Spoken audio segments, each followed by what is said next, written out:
تعرفي إنِّك لو عندِك كام قطعة من البوفتيك تقدري تعملي بيهم وصفة حلوة جدًا وولادِك هيحبوها أوي. جِبت هنا بقى شرايح البوفتيك وقطّعتها بالشكل اللي أنتم شايفينه ده وبالسُمك كده. حاولي إن تقطيعها يكون وسط ولا هي رفيّعة ولا هي تخينة. هنا كده قطّعته بالشكل اللي أنتم شايفينه ده.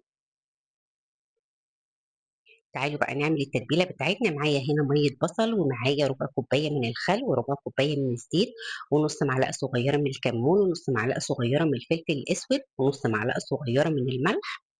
ومعايا هنا ربع معلقة صغيرة من القرفة ورشة بسيطة جدًا من الحبهان المطحون ونُص معلقة صغيرة من التوم.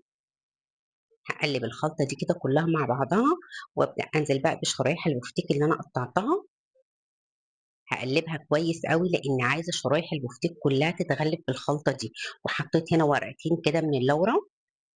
ورق اللورا بيدّيها ريحة حلوة أوي. جِبت هنا بقى طاسة سخنة جدًا وحطيت فيها شوية من السمن وشوية من الزيت.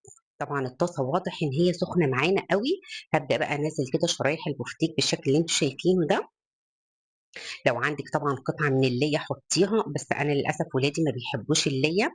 أول ما تبدأ تنزّل مَيّتها كده وتشرب المَيّة شوية ويبقى فيها شوية مَيّة بسيطة كده، ابدئي انزلي بقى كده بالبصل الشرايح بتاعنا، وانزلي بالطماطم كمان الشرايح وقلّبيهم كويس كده مع بعض وخلّيهم بقى يشربوا كل المَيّة بتاعتها.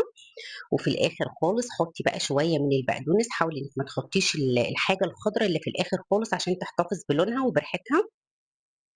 تعالوا بقى نعمل الطحينة. معايا ربع كوباية من الطحينة نزلت عليها ب3 معالق كبار من الخل ونُص معلقة صغيرة من الكمون ونُص معلقة صغيرة من الفلفل الأسود ورشة من الشطة اختياري وهاضبّط الملح وحاجة بسيطة أوي من التوم. وابدأ بقى أقلِّب الخلطة دي كده مع بعضها وهانزل طبعًا بالمَيّة تدريجي لعند ما تشوفي بقى السُمك اللي أنتِ عايزاه. طبعًا للساندوتشات يبقى الطحينة بيبقى سُمكها خفيف، خدوا بالكم من النقطة دي.